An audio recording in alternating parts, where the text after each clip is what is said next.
the room consulting. You can't see her, but you will be able to see her in a moment because I'm going to share my screen and you'll see her little smiling, beautiful face just there. And our topic today is cash flow. Hello, Jenni. How are you going? I'm doing really well. Thanks, Kylie. Hello, everybody. I'm driving from Middlemount to Emerald in central Queensland. So sorry I can't be there on video, but I'm definitely here on voice. So where is that exactly, Jenni? It's quite far away, isn't it? Yeah, Emerald is around, Middlemount's about 3 hours from Mackay. So inland or about an hour south of Emerald. So that kind of central North Queensland. Wow. Is it warm? Yeah, it's beautiful. It's been chilly last night, but it's about 20 degrees. Sun's out. The fog is not, there's no fog today. So it's been a really beautiful day. Gorgeous. And what are you off to do today, Jenni? So I'm actually flying home. I was up here yesterday with one of my clients. We had a meeting with some traditional owners and had a really beautiful day working with them yesterday. And incredibly blessed actually, because that was a little bit impromptu. That was just beautiful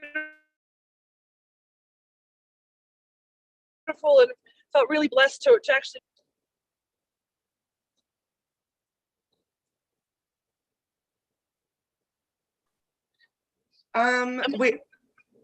We seem to have Hello. lost. Oh, you're back. Are you there now? Yeah. Yes. I stopped talking and you stopped talking. That's the joy, because we can't see each other's mouths. So we don't know when we stopped talking. No, we haven't been able to hear you for a while. So I wasn't sure if you were there or what was happening. But let's get stuck into let's get stuck into cash flow, Jenni. So while you've got some coverage there, chat with us about, we mentioned last week that cash flow is pretty much the biggest issue for most small and medium businesses. And so what can you share with us from your perspective in dealing with your clients about how that goes for you?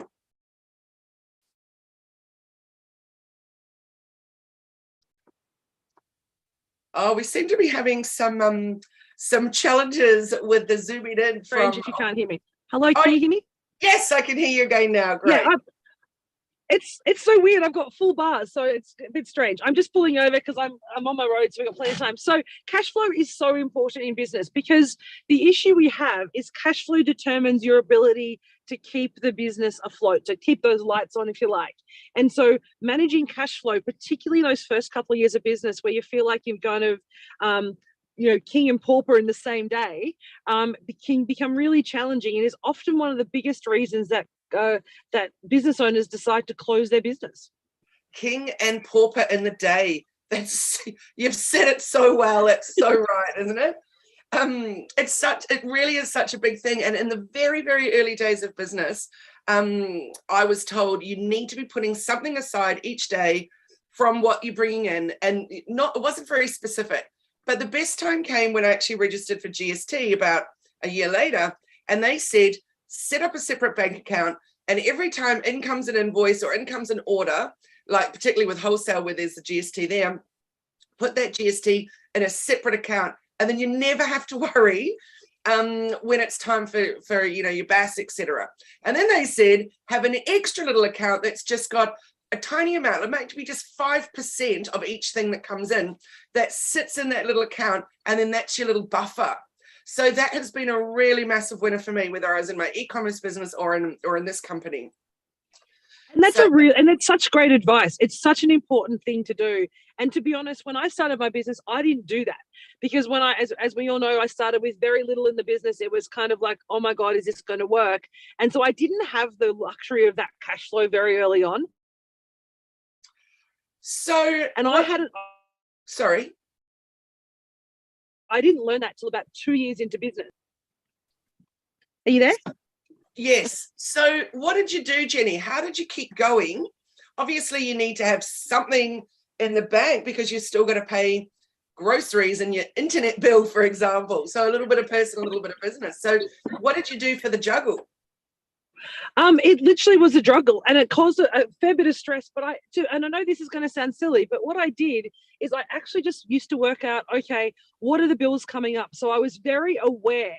What that process did is made me very aware of what my bills were and what I was spending my money on. And I think by having that limited cash early on, it actually made me far more aware of what I was spending money in the business on. So I was a bit frugal, and I was a little bit kind of like, do I need this expense?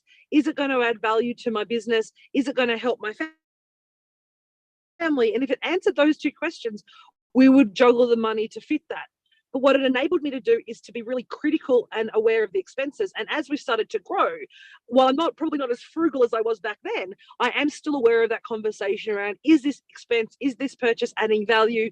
Is this going to help us move towards our goals? And if it is, then it's a good expense. If it's something that's just a little bit frivolous, it's a different conversation. Yes, it's a really good one. Is it necessary for my business right now?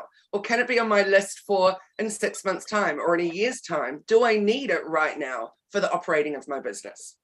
Exactly. And we don't often think about that. I think when I look at businesses who started businesses with a good amount of cash in the bank and a lot of investment. And in fact, I was listening to a podcast or an article recently by Jim Collins, who was talking about the fact when you see Silicon Valley entrepreneurs who come in with huge amounts of venture capital, they actually are slower to innovate because they don't have that pressure. They don't have that need to try and kind of make things work because there's lots of money in the bank. And so what it does is, while it can be a little stressful, that pressure of how am I going to get my money, what am I spending my money on, actually creates innovation, because you have to find ways to work in a far more effective, more productive and lower cost way. And you come up with new ideas and things that you wouldn't have done had you had huge amounts of cash flow in your business. And that really resonated with me, saying, well, actually it is. I found different ways to run my business, and I share those knowledges with my clients around, hey, you don't need to buy that. You can use the free version of that software. You don't need to go and buy expensive software to do certain things in your business. You can look for alternatives. Yes, it makes perfect sense that if you have got it all, sitting there, you've got a backstop in effect, then yeah, you don't have that same pressure and that same drive perhaps. So yeah, that's definitely an interesting take on that. I also think the importance of remembering where you're going to invest the bits that come in. So you and I are both, always on the same page with this, is that we want to invest in upskilling and, improving what we offer and all of that. So, yeah, it's really, really interesting, isn't it, where we choose to spend those bits coming in. And I think cash flow is one of those things that can be the devil or it can be a savior for you.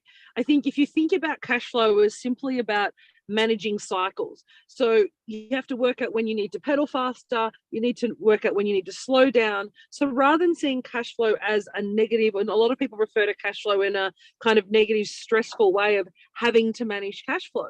But if you actually just say that the cash flow in your business and the cycle of your business allows you to actually identify where the peaks and troughs, and as I said, when you're king in the morning and a pauper in the afternoon because the bills come out, that's okay if you're aware of it. Because the biggest downfall for businesses is the unknown. Yeah. Right? We're not knowing in that uncertainty, and I don't know what's happening. But if I have clarity around when my bills are coming out, when I'm expecting to get money coming in, and we can manage that in and out, it actually allows you to create growth, and it actually facilitates growth, because you can actually say, hey, this is a period of time where we don't have a huge amount of expenses. We're going to have a little bit of extra cash. So now's the time to do that investment. And that allows you to plan and actually really approach your business in a far more strategic way, rather than kind of, let's just see how it goes. Did you get that? Some of it you're cutting out. It's so funny. I'm not moving. I'm literally sitting I pulled over. I'm in the same spot, and I'm gotta love internet, because I'm watching the bars on my phone go up and down depending on the cars that drive past the vehicle. Oh. So apologies for those listening today. This is a slightly odd one, but welcome to like technology and our amazing internet in the Middle East. From an Australian internet, we curse it a lot, that is for sure. So tell me about how do you manage your cash flow in your business? Because you're like mine, a service businesses, but you also have a larger staffing pool. Like you've got a couple more staff than me. So how do you manage your cash flow with your staff? So I have 5 team members. I always make sure that I've got at least 2 weeks worth of wages sitting, or 2 months, sorry, sitting aside. So should anything happen, that's sorted, which is good.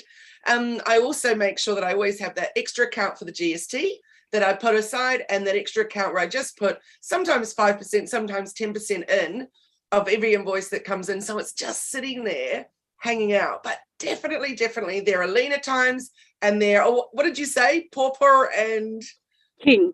King. I love it. I'm going to say Prince and Pauper, the princess and Pauper. There's definitely times like that. But like we talked about last week, I've really learned that I have particular months that are really good months. And then there's months that are, quieter months in terms of bringing on new people and things. So it's definitely, I feel, the longer you're in business, the easier it is to manage of what's going to be happening with the ebb and flow of your business. And 100%. one thing I've noticed is that with my clients is that when they're going through a bit of an time of a leaner time, perhaps, sometimes that'll be the time that they think they've got to stop spending money, whether it's on ads, etc. And I'm like, actually, this is the time where you need to really put into it, because we've got to change. We've got to get over this little hump. So we've got to look at ways that we can bring some in. So what I really love suggesting to them is, hey, let's do a big clearance sale. Let's do a 10% off or 30% off for 48 hours or something, and just bring a little bit of extra cash in. And because at the end of the day, you need to spend money to make money. So yeah, putting something out there, putting it out as an ad or something to bring in extra new things, new sales, etc. It's a really great way to bring in some extra cash. And I think it's, and as we talked last time, I think that's a really important thing to consider, is that some people often think, oh gosh, I don't want to sell my stuff at sale because I'm reducing I'm not going to have that money and I'm not making money. But actually, your business doesn't have to, it's not about making the maximum profit every single day if you're managing cash flow in that way. Sometimes it's actually clearing out inventory is an opportunity to create cash in the bank that allows you to refresh your inventory. And that then boosts your cash flow because you get new stock, new things in the store, or new offers that you can provide. And it actually refreshes your customer database at the same time. So I completely agree that running those sales and running sort of end of financial year or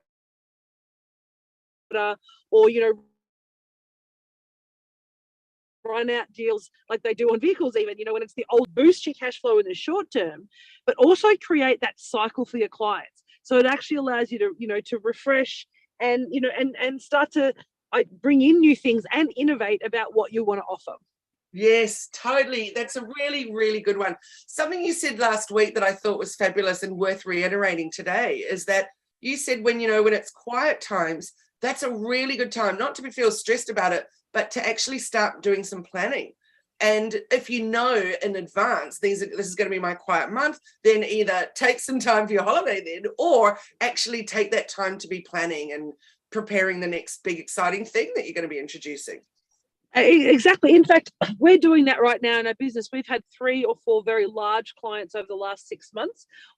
They're all kind of coming to an end, and those contracts are coming to the end in terms of the bulk work we're doing now, with some report writing and some assets that we're sharing back with the client. And at the end of June, I'm actually taking job. Business came to us. Obviously, we've got capacity and able to do it. But what it allows us to do is we're taking stock in July about what we want to do for the next financial year, where the business wants to grow, what type of clients we actually want to work with, and reflecting on all the jobs that we've done. So we know July is going to be a slightly leaner month for us. But we also have some, that kind of stock or core products or core clients that we're working with. And then everything else on top of that is actually will either be gravy, but we're not expecting that. We're expecting July to be a quiet month to give us time to refresh, review our plans for the year, but also then decide where do we want to play and where do we want to advertise in the next financial year. Yeah, that's a good one. I'm so excited, and I think it's the first time I've said in my whole life that I'm so excited about a new financial year. But I just feel it's fresh and it's a chance to look at things. We just had on Wednesday this week, we had a CEO day. We worked on lots of things behind the scenes, which just felt really good, clearing things up. And I just saw a post that we've had here from someone that's listening in live that says, I know a business that went under as the bookkeeper didn't put the GST aside, and when they had to pay for it, there wasn't the money for it. Just shocking, which absolutely it is. So not having anything set aside is a really stressful thing to deal with. And are we trying to make business easier for us, or life easier for ourselves, or are we trying to make it harder? And clearly none of us really want to make it harder, right? So making sure, very true, at the very least, putting that GST aside, or putting that that tax aside is incredibly important. And it's much easier. It's a much easier thing to do if you're a service-based business. I know a lot of people think that's a strange statement, but if I'm selling my coaching, I always talk about my products and everything being ex-GST. And I do that because I'm working with businesses for it as ex-GST. It's educating them that there's a core cost, and there's that GST component that you don't own, that doesn't belong to you. It belongs to the government. And it's actually the expense to your business is the core value of the product. So let's say it's a $6,000 program. That $600 GST is actually just extra. You have to pay it to the government. The government will pay it back to you if you end up, spending more. If you're spending more of your GST than you've actually earned. But by constantly positioning your stuff as ex-GST and talking about your revenue in that way, it allows you to be really clear about, okay, my revenue this year has been 500,000 excluding GST, or 200,000 excluding GST, and very clearly you're not overestimating the value of your business, but you're also not overestimating that potential cash flow into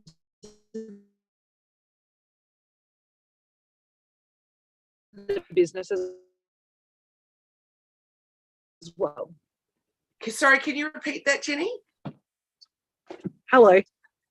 Yeah, I was just saying that when you're estimating the value of your business, you should always do it ex-GST, because the GST component doesn't belong to you. It's a government tax. So therefore, when I'm promoting my products, I talk about it being ex-GST. There's a 10% on top of that goes out, but we're not overestimating the potential cash flow if we're excluding that GST component from our conversations and our financial discussions. That's such a good point. And Christopher, who's listening in, has said, great point about the ex-GST distinction. I need to take that on in my business, which I totally agree with Christopher. Just making it really clear and speaking about it in that way makes it clear for others, but also really clear for yourself, which is great. Yeah, absolutely. So cash flow, yes, definitely a really big one. I'm not sure if you heard, Jenni, or saw, I think it was I just saw it on YouTube, but I think it was The Project. They were talking about what's going on in the building industry and all these companies just going down, which is just devastating for people getting houses built, or, just obviously just everybody. It's a really, really tough time out there in some industries. And what this one guy was saying from the Master Builders Association is that the problem is those big companies have such really small margins.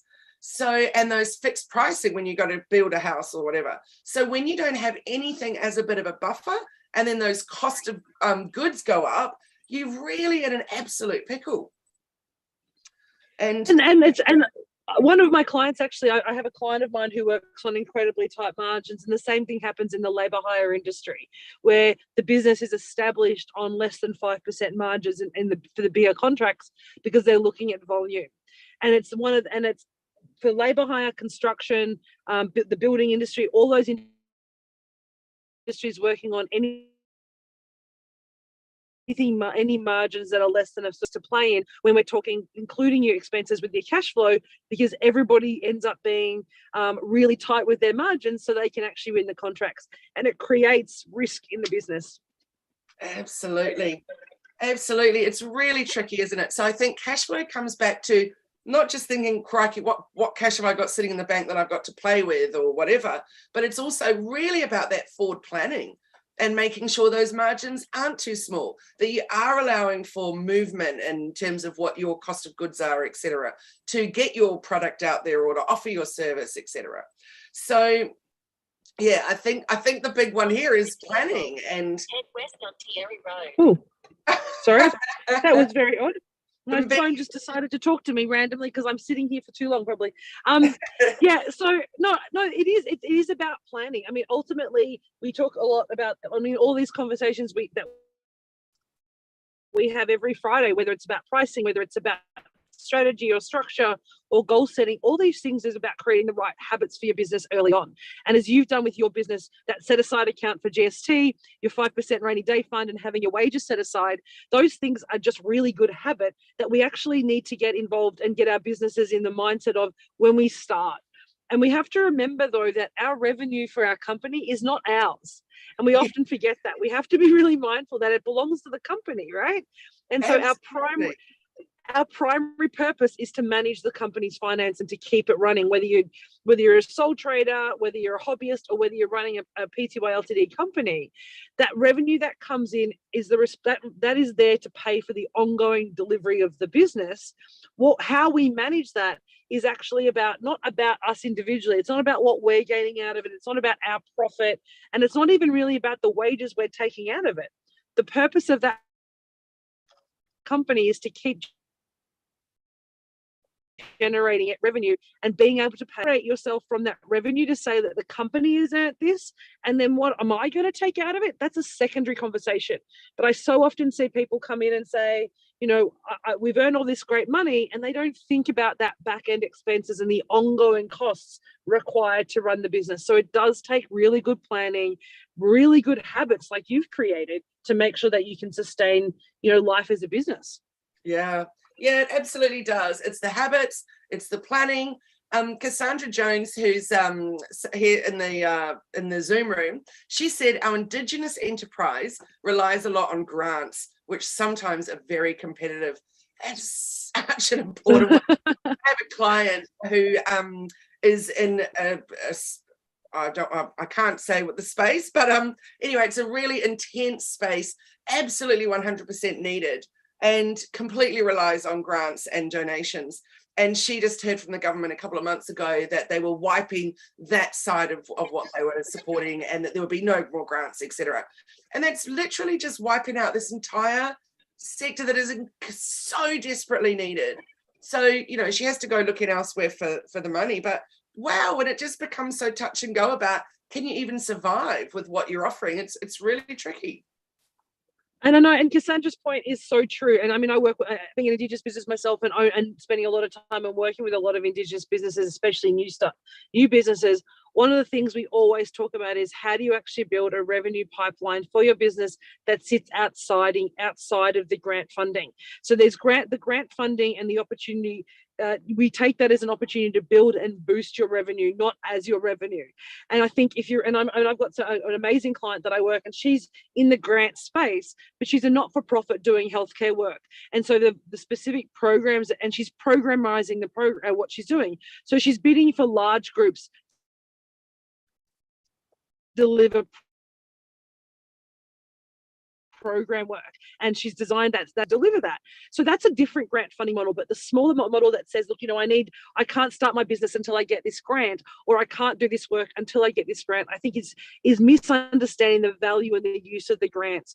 The business should be able to survive on its own as a commercial business. We're not talking not-for-profits, but commercial businesses should be able to stand alone without grant funding. And the way that you do that is about being innovative about the products you're selling and making sure you're meeting that market. Now, even in the Indigenous space, that happens regularly as a consulting work, labor hire, recruitment services, physical products. We can do those without having huge amounts of cash flow. You just have to be really mindful and planned about how you deliver your business. So I completely understand Cassandra's point about the funding and the grant applications and things like that. But back to the point is, your business should be commercially viable, and grants should boost us, not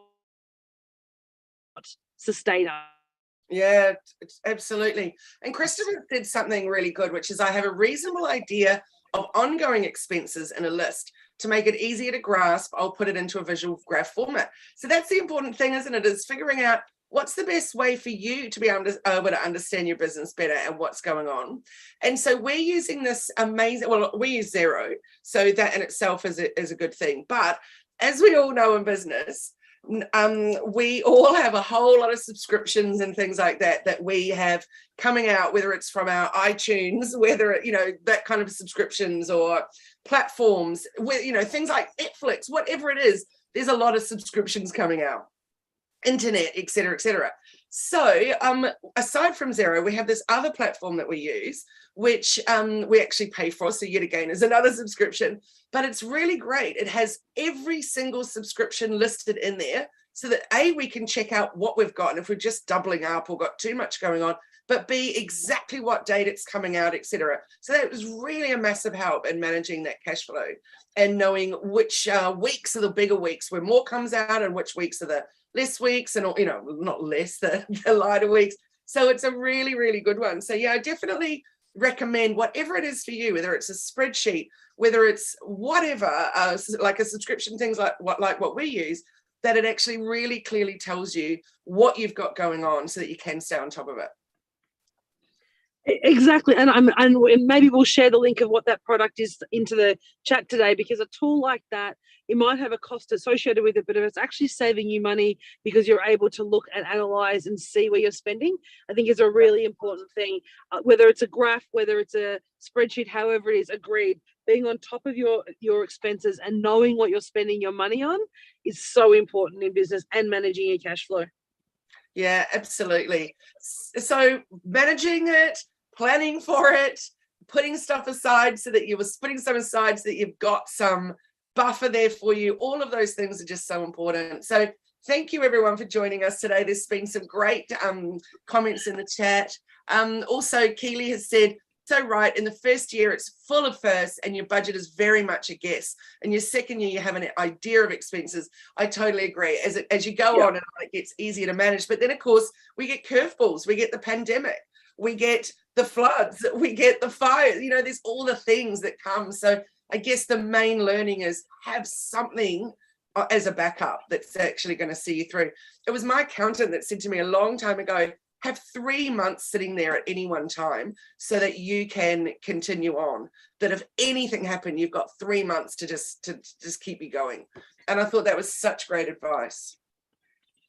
And it is a really good advice, and that's definitely something to work through when you're in a business, is to set up those cash flows. But we do recognize that if you're in the first couple of years of business, you're probably in proper land every day, and that's okay, as long as you actually making sure that you're still delivering the work, still being able to sell the product and managing those expenses, being innovative, find different ways to run your business leanly. Because if you can run your business lean, as soon as you actually start getting higher revenue in, and you can actually start to access some of those different tools and techniques and products, you actually become more effective and more efficient in the way that you work. So being really mindful of that, I think, is definitely the way to go and to grow your business. But such a great chat today, Kylie, and the different tips in the comments. Thank you so much for sharing in the chat all the great comments today. Yes, I agree. That was really great. Jenni, it's such a thing that many of us don't want to talk about. It's not a comfort space for a lot of us, but it's a real thing. We really definitely have to look at it. I'll just let you all know before we zoom off or zoom away, is that the platform that we're using is called Track My Subs. There's lots more out there, but yeah, that's the one that we use, Track My Subs. It's really awesome. Definitely look at that. Keeping track of things for sure. Well, guys, thank you all so much for joining us. We'll see you next week for a bit more bite-sized conversations, and we'll be sharing our topics. Thanks so much. The week. All right, everybody, and we'll stop the recording, and we'll have our little bit of coaching for those that are in the room with us. So thanks, everybody. Great. Thanks so much. And have a wonderful day. Bye, everyone. Thanks for joining us.